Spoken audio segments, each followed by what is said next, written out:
combat. And again, I would have phrased it differently. Sure, we can have that argument. He was reading from prepared remarks. But to make the case that he doesn't care that soldiers lost their lives, I find that hard as hell to believe. I did not say he didn't care. I said that the way he phrased it, as tragic things happened, was a very unfortunate way to discuss the law. Tell me where you're watching from, because I am genuinely curious to know who else is losing their minds over this. Right, so Anna Navarro and Shermichael Singleton went at it on CNN, and I need to watch this with you because, look, the situation with Iran right now, it is not a drill. We have got Pete Hedseth out there talking like he is auditioning for an action film while actual military officials are trying to maintain some semblance of professionalism. The disconnect is, it is actually staggering. Operation Epic Fury, that is what they called it, by the way, has thrown the entire region into chaos, and apparently the messaging strategy is just, say whatever sounds tough. Meanwhile, people are dying. Real consequences, real lives. So we are about to watch this exchange together, and I genuinely do not know what is coming, but I have a feeling it is going to be revealing. If you love watching me unravel disasters like this, please click that subscribe button. And while you're at it, if you'd like to get a shout out in my next video, then like the video, share it with a friend, and tell me your name and where you're watching from. Good evening, I'm Abby Phillip in New York. The war is expanding, and so is the Trump administration's rhetoric.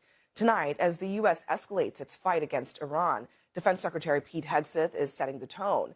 He held a briefing today to give an update on the conflict, but that quickly spiraled into tough talking, stick swinging, bombastic messages that seemed catered to his boss.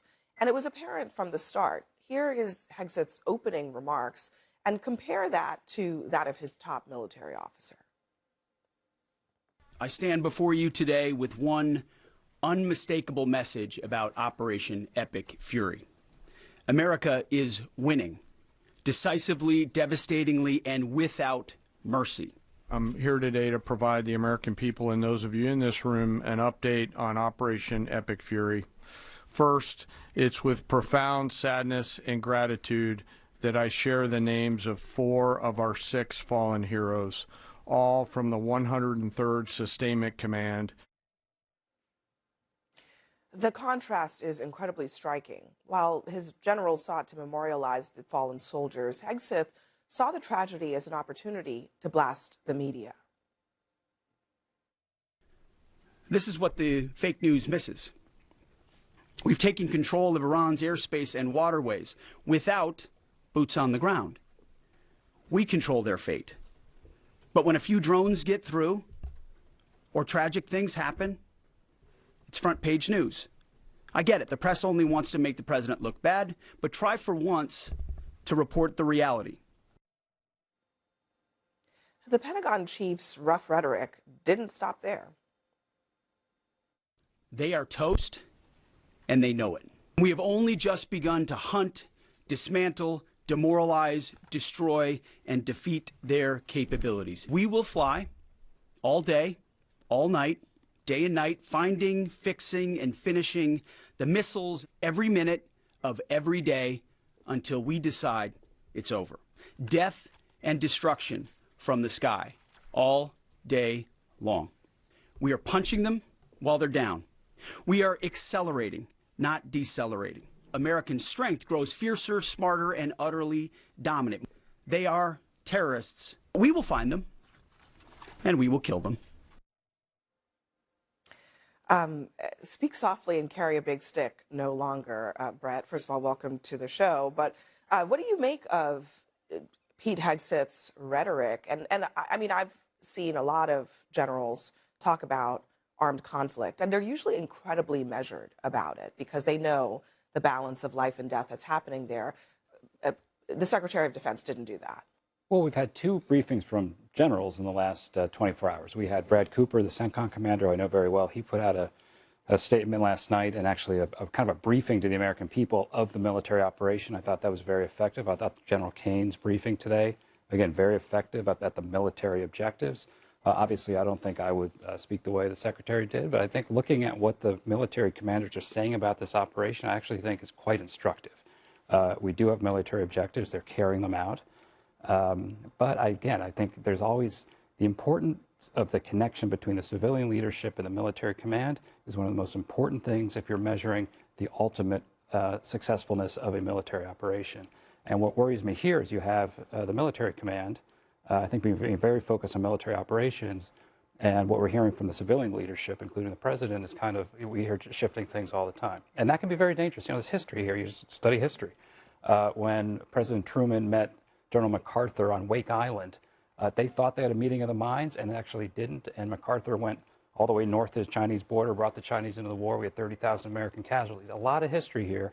The importance of the civilian leadership being in a meld with the military leadership of what we're trying to achieve. It's an interesting point. I mean, it does seem like the political leadership of the country, Pete Hegseth, the president, to Brett's point, they are all over the place in terms of what they're saying about this conflict. And I think the biggest question that we're all facing is that a sign of something that is unsettled, undecided beneath the surface, or is it just a lack of discipline? Oh no. No. Did you hear that? Did you actually hear what just came out of his mouth? America is winning. Decisively, devastatingly, and without mercy. Meanwhile, his own general is standing there reading off the names of dead soldiers. 6 people. 6 families that will never be the same. And Pete Hedseth is up there talking about death and destruction from the sky all day long, like he is cutting a wrestling promo. This man, let me remind you, this is a guy who was a Fox News host before he got this job. A television personality. And now he is the Secretary of Defense during an actual shooting war with Iran, and he cannot even pretend to have the gravitas the moment requires. Brett made a fascinating point there about Truman and MacArthur. 30,000 American casualties because civilian and military leadership were not on the same page. That is not ancient history, that is a warning. And we are watching the same disconnect play out in real time right now.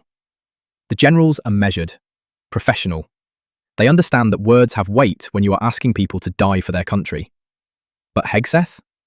He is performing, for an audience of one. Everything is toast and punching while they're down and, mate, there are Gold Star families watching this. This is what happens when you staff critical national security positions based on television presence instead of competence.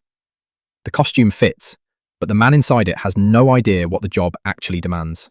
Well, it's not just about this conflict. They've shown this behavior on a number of other issues, domestic as well as international. So you have to say that it is systemic, and it is a sign of a problem that runs deeper than just the messaging on this conflict. The messaging has been all over the place. Messaging was all over the place over Greenland. The messaging, on a lot of foreign policy issues, different people in the administration give different explanations for decisions that are made.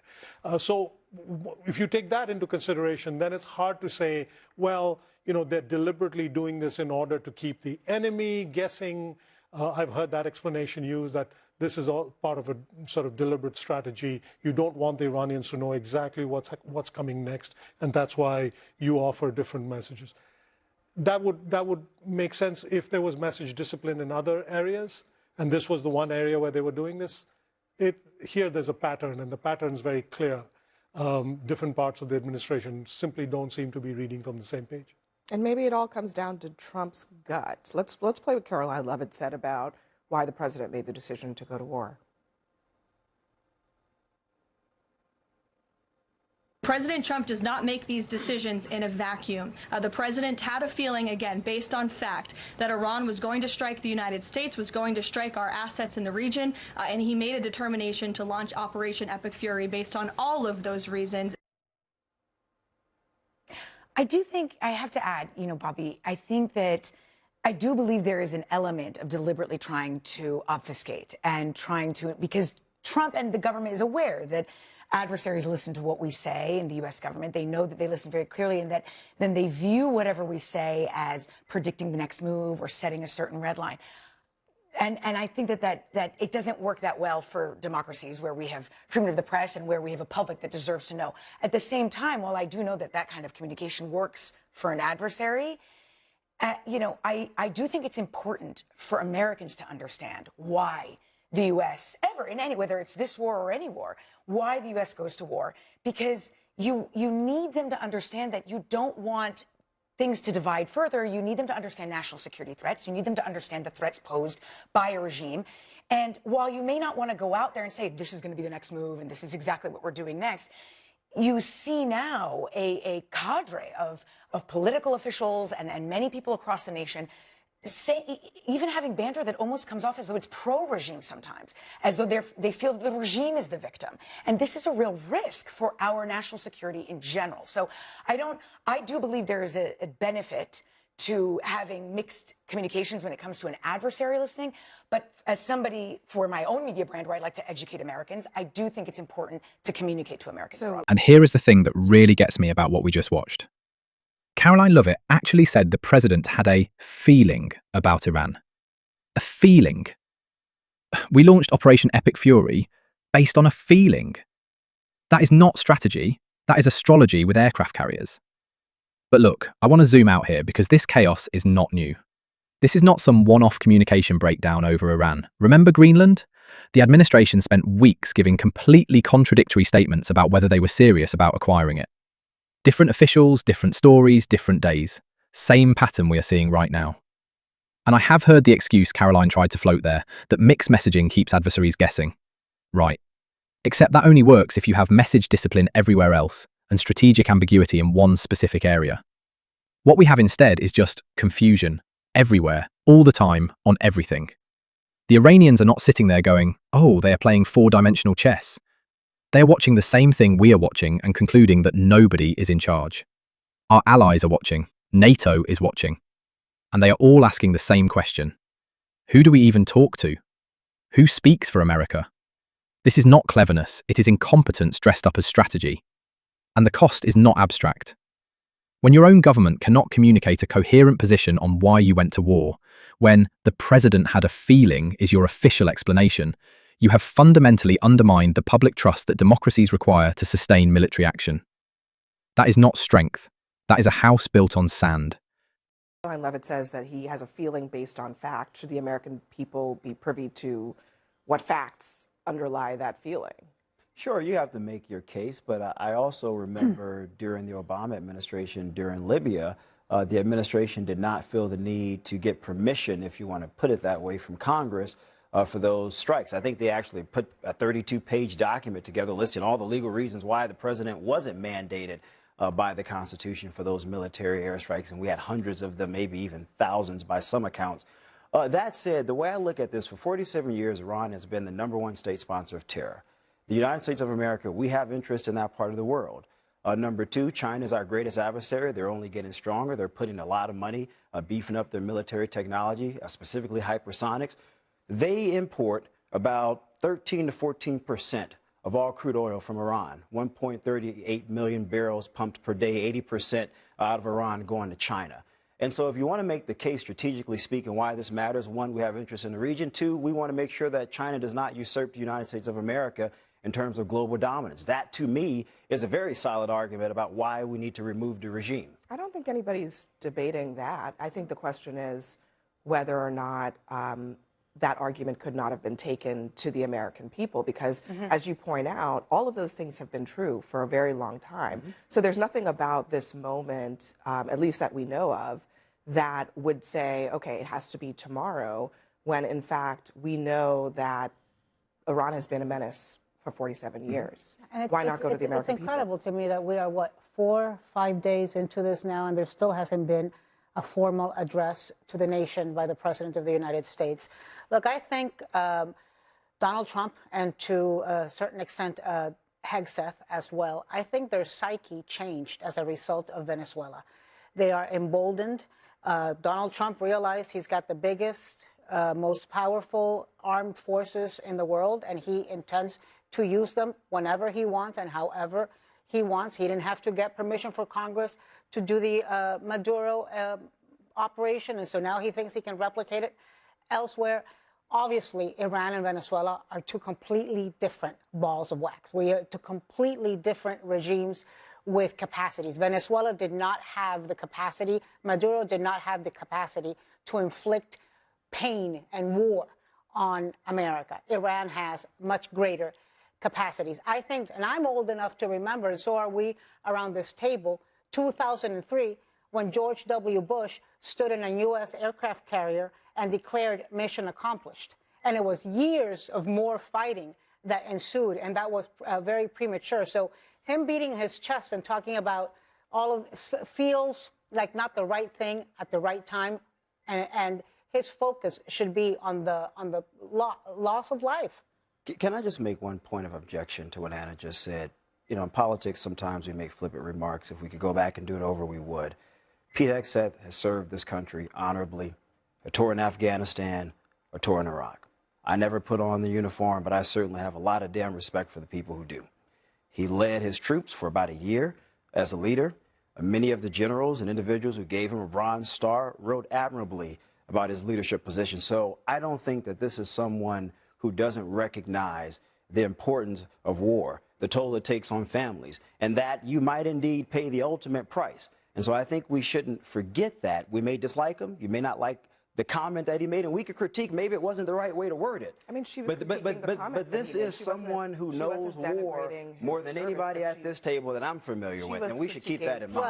Well, Shermichael, let me remind you that this is the same guy that was on a chat group revealing all sorts of information that should not have revealed in that chat group to all sorts of people that should not have had that information, including a journalist who he didn't even know was on the chat group. And Anna, I have no quarrels with that at all. My point simply is, this guy understands what happens when you go to war. He's been to war. He's seen people die. He's been to combat.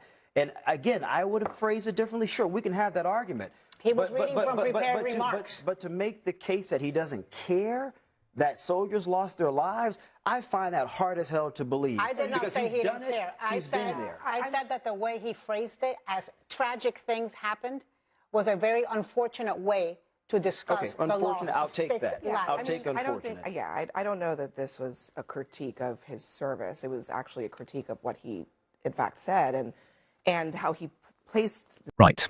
So Shermichael Singleton wants to remind us that Pete Hegseth served. And you know what? Fair enough. I am not going to sit here and diminish anyone's military service. A Bronze Star, tours in Afghanistan and Iraq. That is real. That matters. And I genuinely mean that. But here is where Singleton's argument completely falls apart for me. Serving honourably does not grant you immunity from criticism when you are now the Secretary of Defense speaking on behalf of 60 dead Americans and you sound like you are reading a press release for a product launch. Tragic things happened. Those were his words. Prepared remarks. Not off the cuff. Not some slip of the tongue. Prepared. Written down. Reviewed. And delivered. And look, I heard Singleton try to walk it back. I would have phrased it differently. Of course you would have. Anyone would have. Because anyone with a functioning sense of gravity would understand that when families are being notified that their sons and daughters are not coming home, you do not describe it as tragic things happened. You name it. You honour it. You carry the weight of it visibly because that is the job. This is what drives me absolutely spare about this entire administration. They want the aesthetics of strength without the substance of leadership. Hegseth wants to talk about death raining from the sky and punching while they are down, but when it comes time to acknowledge the cost, tragic things happened. Like it is weather. Like it is footnotes. And Navarro made an excellent point that got somewhat glossed over. This is the same man who was reportedly in a Signal chat, leaking sensitive information to people who had no business having it, including a journalist he did not even know was in the group. That is not leadership. That is a security liability. You cannot claim the mantle of military seriousness while simultaneously running your mouth in group chats like a teenager. The broader picture here, and this is what I need you to take away from everything we have watched today, is that accountability is not optional. Not for Trump, not for Hegseth, not for anyone who asks young men and women to put their lives on the line. When you go to war, you owe the public clarity. You owe them honesty. You owe them an explanation that amounts to more than the president had a feeling. And right now, We do not have that. What we have is chaos cosplaying as confidence. So here is my challenge to you. Tell me what you think. Am I losing it here, or does any of this sit right with you? Drop a comment. Argue with me if you want, I can take it.